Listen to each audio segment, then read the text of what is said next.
It's not a game, it's a rich thing.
सत श्री अकाल दोस्तों, मेरा नाम है हरजिंदर सिंह और आप देख रहे हैं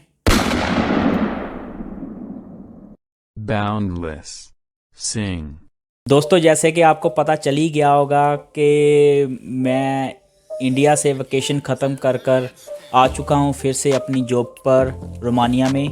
तो आज की इस वीडियो में मैं आपके साथ शेयर करने वाला हूं आप अपने खुद के एक्सपीरियंस के क्या करंट स्टेटस हैं एयरपोर्ट्स के और क्या करंट इन्फॉर्मेशन है इमिग्रेशन के रिगार्डिंग और क्या उनकी अभी करंटली रिक्वायरमेंट चल रही हैं अगर आपने इंडिया से रोमानिया में आना है तो दोस्तों, अगर मैं अपने खुद के एक्सपीरियंस की बात करूं तो क्या रहा सारा का सारा मैं शुरू से लेकर एंड तक बताता हूं। मुझे पड़ी ज़रूरत RT-PCR की रिपोर्ट की। ट्रैवल डॉक्यूमेंट तो सबको चाहिए ही चाहिए, अपनी TRC जहाँ रेजिडेंस परमिट तो आपको चाहिए ही चाहिए। और मुझे इसके अलावा ज़रूरत पड़ी अपनी RT-PCR रिपोर्ट की और वैक्सीनेशन के सर्टिफिकेट की। तो मैंने क्या किया कि जब मैं एयरपोर्ट पर गया तो उन्होंने सबसे पहले जब सिक्योरिटी होती है दिल्ली एयरपोर्ट पर, उन्होंने मेरा टिकट वगैरह और RT-PCR की रिपोर्ट ज़रा देखी। वो एक फॉर्मेलिटी थी कि ऐसे ही कोई बंदा अंदर ना जाए। उसके बाद जब मेरी बोर्डिंग स्टार्ट होने वाली थी, काउंटर की अनाउंसमेंट हुई, तो जब मैं लाइन में लगने वाला था बोर्डिंग के लिए तो जहाँ से एंट्री करनी थी वहाँ पर फ्लाई दुबई के पर्सनल थे, एक काउंटर लगाकर खड़े थे जिन्होंने मेरी RT-PCR की रिपोर्ट वहाँ पर चेक की, उसकी तस्वीर ली और अपने पास रिकॉर्ड में रख ली। उसके अलावा उन्होंने और कुछ नहीं चेक किया और मुझे जाने दिया। बाद में बोर्डिंग के लिए जब मैं गया तो उस काउंटर पर जब मैंने लगेज हैंड ओवर किया, वहाँ पर उन्होंने मेरा परमिशन शिदेरे देखा, सिर्फ जस्ट फॉर चेकिंग कि मैं फ़र्स्ट टाइम जा रहा हूँ जहाँ मैं पहले से ही जाता हूँ। तो परमिशन शिदेरे देखा और उसके अलावा मेरा पासपोर्ट देखा और मुझे बोर्डिंग पास दे दिया। तो वहाँ पर ना तो कोई RT-PCR की रिपोर्ट चेक हुई, ना कोई प्री अनाउंसमेंट के पेपर चेक हुए जैसे इंडिया में चल रहा है। काफ़ी ज़्यादा ये अफवाह उड़ रही है कि शायद रोमानिया में भी कोई प्री अनाउंसमेंट के पेपर पहले से भरकर जहाँ ID पहले से ऑनलाइन सबमिशन करवा कर इंडिया से आना पड़ता है रोमानिया के लिए। ऐसा कुछ नहीं है। जिनके पास अपना रेजिडेंस परमिट है उनको ऐसी कोई रिक्वायरमेंट नहीं है, वो आराम से जा सकते हैं। उसके बाद जब मैं इमिग्रेशन चेक इन पर गया इंडिया में दिल्ली और एयरपोर्ट के, तो वहाँ पर उन्होंने सिर्फ वही रेजिडेंस परमिट जो यूजुअली वो चेक करते हैं, पासपोर्ट रेजिडेंस परमिट, वही चेक किया और स्टंप लगाकर मुझे दे दिया। और मैं क्रॉस कर अपने गेट की तरफ चला गया जहाँ पर से मैंने फ़्लाइट लेनी थी। दुबई में जब मैं पहुंचा तो दुबई में कोई भी हमारी चेकिंग नहीं हुई, किसी भी तरह का कोई भी उन्होंने डॉक्यूमेंट नहीं मांगा। आराम से दुबई पर हमने एक टर्मिनल से दूसरे टर्मिनल की तरफ ट्रैवल किया और कोई भी किसी तरह का डॉक्यूमेंट हमसे नहीं मांगा गया। दुबई में सब कुछ पीसफुल रहा। दुबई में ज़्यादातर डॉक्यूमेंट उनसे मांगे जाते हैं जो मतलब जा रहे होते हैं दुबई के अंदर एंटर करने वाले होते हैं उनसे कोविड टेस्ट की रिपोर्ट जहाँ अपना वैक्सीनेशन का सर्टिफिकेट मांगा जाता है। अदरवाइज़ जो ट्रैवलर हैं जो कनेक्शन के लिए जा रहे हैं उनसे कुछ भी नहीं डिमांड की जाती, वो उनको ले जाते हैं। बोर्डिंग पास वगैरह जो यूजुअली आम ही टाइम पर जो चेक करते हैं देखने के लिए कि कहाँ पर आपने जाना है कहाँ पर नहीं, वो तो एक नॉर्मल सी बात है। उसके बाद जब मैं आया रोमानिया के एयरपोर्ट पर आने पर मुझसे कोविड वैक्सीनेशन का सर्टिफिकेट मांगा गया देखने के लिए कि मेरी वैक्सीनेशन फुल्ली हुई है कि नहीं हुई।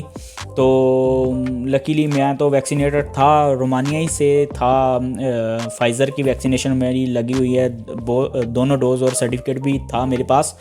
उसके अलावा उन्होंने RT-PCR की रिपोर्ट देखी। और हाँ, एक चीज़ मैं बता दूं कि एक पेपर होता है, वो प्री अनाउंसमेंट का पेपर नहीं कह सकते हम उसे, एक इन्फॉर्मेशन होती है, उसमें आपने एक एड्रेस भरना होता है अपना और ज़रा सी इन्फॉर्मेशन देनी होती है कि by chance in any case अगर आपको वो 14 डे का क्वारंटाइन पीरियड देते हैं तो आपका एड्रेस उन्होंने अपने पास रखना होता है। तो अगर आप अपने टाइम को सेव करना चाहते हैं, वैसे तो ज़्यादा ज़रूरत नहीं पड़ती, बट अगर आप अपने टाइम को ज़्यादा सेव करना चाहते हैं तो जैसे मैंने किया वैसे कर सकते हैं। मैं आपको लिंक डिस्क्रिप्शन में दे दूंगा इसी वीडियो की, वहाँ से आप क्लिक कर कर सीधा वो पेज पर जा सकते हैं और प्रिंट करवा सकते हैं। तो उसको भरकर लेकर आएँ। अगर तो आपका सब कुछ स्मूथली रहा तो फिर तो उनको ज़रूरत नहीं पड़ेगी, उस पर वो स्टंप लगा देंगे आपको एक्सेप्टेड और आपको भेज देंगे। कोई उसकी तस्वीर नहीं लेंगे, कोई उसका रिकॉर्ड नहीं लेंगे, जैसा मेरे साथ हुआ। उन्होंने पेपर देखा और वैक्सीनेशन का सर्टिफिकेट मांगा और बाद में उन्होंने कोविड टेस्ट रिपोर्ट RT-PCR की मांगी। जब उन्होंने तीनों चीज़ें देखी तो उन्होंने उसी पेपर पर मुझे एड्रेस वाले पर एक्सेप्टेड लगा कर भेज दिया। उन्होंने अपने पास कोई रिकॉर्ड नहीं रखा, पेपर नहीं रखा। जनरली उनके पास रिकॉर्ड होते हैं क्योंकि हमारा पासपोर्ट वहाँ पर एंट्री जब होती है होता ही है, बट उन्होंने वैसे पेपर वर्क का रिकॉर्ड जैसे लास्ट टाइम रखते थे पेपर बनाकर वैसा नहीं रखा, क्वारंटाइन का मुझे नहीं दिया। हाँ, बट जो बंदे नए आ रहे थे, फर्स्ट टाइम आ रहे थे और जिनकी वैक्सीनेशन नहीं हुई थी, मैं इंडिया वालों की बात नहीं कर रहा, मेरे साथ और भी ट्रैवलर थे जो दूसरी कंट्री से ट्रैवल कर रहे थे, रोमानिया के खुद के भी ट्रैवलर थे। तो उनके लिए उन्होंने ये क्वारंटाइन का स्टंप लगाया था कि 40 डेज क्वारंटाइन आपको करना है। तो उन केसेस में उन्होंने वो जो पेपर था एड्रेस वाला वो अपने पास आधा काट कर रख लिया और उस पर स्टंप लगा दी कि 14 डे क्वारंटाइन करना है आपको घर जाने के बाद। उसके बाद आपको पुलिस वहाँ पर उस एड्रेस पर चेक करने भी आती है। बट जिनकी वैक्सीनेशन हुई है, जिनका RT-PCR नेगेटिव रिपोर्ट जिनके पास है, उनको इतना बड़ा कोई इशू नहीं है। जैसे कि मेरे साथ हुआ, उन्होंने उसी एड्रेस पर एक्सेप्टेड की स्टैंप लगा कर दी मुझे और मुझे कहा कि आप जा सकते हैं, अपने पेपर भी अपने साथ ले जाइए। तो मैंने कोविड टेस्ट रिपोर्ट उठाई, अपना सर्टिफिकेट लिया वैक्सीनेशन का, वो पेपर लिया जो मैं भरकर लेकर आया था, जिस पर उन्होंने एक्सेप्टेड की स्टैंप लगा कर दी थी। तो वो जब मैं आया तो इमिग्रेशन पर जहाँ से मैंने चेकआउट करना था, एयरपोर्ट से बाहर निकलना था, जहाँ पर मेरी फाइनल इमिग्रेशन होनी थी बाहर जाने के लिए बुकारेस्ट एयरपोर्ट पर, वहाँ पर मैंने वो पेपर दिखाया और अपने पासपोर्ट दिया और परमिशन दे दिया। तो उन्होंने मुझे एक्सेप्टेड का पेपर देखकर बाहर भेज दिया और वही जो नॉर्मल उनका जो सिक्योरिटी प्रोसीजर है वो फॉलो कर कर उन्होंने स्टैंप लगाई मेरे पासपोर्ट पर एंट्री की और भेज दिया। तो ये सारा जो टाइम लगा मुझे रोमानिया के एयरपोर्ट पर आउट होने के लिए, फ़्लाइट से लेकर लगेज तक आने के लिए, वो था तकरीबन 10 बजे मेरी फ़्लाइट थी, रात को उतरी और 10:15 से 20 मिनट थे, 10:20 होंगे जब मैं अपने लगेज के लिए खड़ा था। तो 15 से 20 मिनट का सारा टाइम था सिर्फ 2 से 3 मिनट के लिए मुझे वहाँ पर रोका गया, जहाँ पर उन्होंने एक्सेप्टेड की मोहर लगाई। 2 या 3 मिनट, इससे ज़्यादा नहीं। उसके बाद जब मैं गया इमिग्रेशन के लिए, वहाँ पर भी मुझे 2-3 मिनट रोका और मेरे डॉक्यूमेंट्स चेक किए गए और वो एक्सेप्टेड की स्टैंप दिखाने को कहा गया, तो वो दिखाई और मुझे जाने दिया गया। और बाद में बाहर आने के बाद मैंने अपना लगेज उठाया और टैक्सी ली और घर में आ गया। तो यही सारा प्रोसीजर हुआ। सब कुछ बड़ा स्मूथली रहा, कोई ज़्यादा दिक्कत नहीं आई। कोई मुझसे ज़्यादा ऐसा नहीं कहा गया कि आपको फिर से कोविड रिपोर्ट करवानी है। दिल्ली एयरपोर्ट पर भी मुझे कोई तंगी नहीं हुई।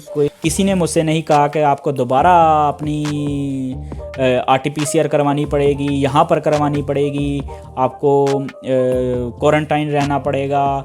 ना ही मुझे दुबई एयरपोर्ट पर कुछ कहा गया, ना ही रोमानिया में आने के बाद बुखारेस्ट एयरपोर्ट पर ऐसी कोई दिक्कत आई। एक्सेप्टेड किया और भेज दिया। पर जो फ़र्स्ट टाइम आ रहे हैं, जिनकी फ़र्स्ट एंट्री है, वो थोड़ा केयरफुल रहें, अपने डॉक्यूमेंट बिल्कुल प्रॉपर रखें और अपना जो पेपर है, एड्रेस वगैरह का सारा बना कर लेकर आएँ। वैक्सीनेशन का प्रूफ लेकर आएँ, सर्टिफिकेट लेकर आएँ, कोविड की RT-PCR की रिपोर्ट अपने साथ पास करंटली जो 48 घंटे की वैलिड रिपोर्ट होती है ना, वो लेकर आएँ कि ताकि आपको कोई भी इस तरह की दिक्कत ना आए। और एक चीज़ और कि अभी जो टाइम चल रहा है, तो इसमें सडनली काफ़ी सारी चेंजेस होती जा रही हैं। कभी कुछ चेंज कर देते हैं, कभी कुछ चेंज कर देते हैं। तो जो इन्फॉर्मेशन मैं करंटली दे रहा हूँ, ये करंटली तो वैलिड है, बट कुछ दिन के बाद कोई नई अगर रिक्वायरमेंट आ गई, कोई नया प्रोसीजर उन्होंने चालू कर दिया। रोमानिया में तो मेरे ख्याल से कुछ भी नहीं होगा ऐसा, बट इंडिया में ज़्यादा कई बार करते हैं ना, तीसरे दिन कुछ ना कुछ नया बना देते हैं इशू। तो अगर कोई हो गया तो उसके बारे में कुछ कह नहीं सकता। तो मेरी तो आपसे यही गुजारिश है कि जब अगर आप वकेशन के लिए गए हैं, तो जब आपको टाइम मिलता है तो टाइम से निकल आएँ और थोड़ा न्यूज़ पर ध्यान रखें कि क्या चल रहा है, कि आपके आसपास कहीं कोई नई प्रोसीजर लागू करने वाले तो नहीं है, तो उसका ध्यान थोड़ा रखें। तो दोस्तों, यही थे मेरी जर्नी। अगर मैं अपनी बात करूं तो मेरा काम बहुत स्मूथली रहा। मैं सुबह 11 बजे चला और शाम को 10 बजे के करीब मैं रोमानिया में पहुंच गया। तो मेरे लिए तो बहुत सही रहा। बाकी आप भी अपना पेपर वर्क सारा कंप्लीट कर रखें अपने पास। अपने एड्रेस पेपर भरकर, जिसके लिंक मैं डिस्क्रिप्शन में दे दूंगा, वो प्रिंट कर लें। प्रिंट कर अपने पास उसको भर कर रखें, ताकि आपको ज़्यादा टाइम वहाँ पर ना लगे, आपको फिर से वो भरवाने के लिए ना कहें। आपके पास पहले से होगा तो आपका टाइम ही बचेगा। तो दोस्तों, आज की वीडियो में बस इतना ही। उम्मीद करता हूँ कि जानकारी आपके लिए काम की रही होगी। अगर हाँ, तो वीडियो को लाइक कीजिए, शेयर कीजिए अपने दोस्तों के साथ। चैनल की सपोर्ट के लिए चैनल को सब्सक्राइब कीजिए और बेल आइकन का बटन दबाना मत भूलिए, ताकि मेरी लेटेस्ट वीडियो का नोटिफिकेशन आप तक हमेशा ही पहुँचते रहें। तो दोस्तों, मिलते हैं किसी अगली वीडियो में किसी नए कंटेंट के साथ। तब तक के लिए सत श्री अकाल।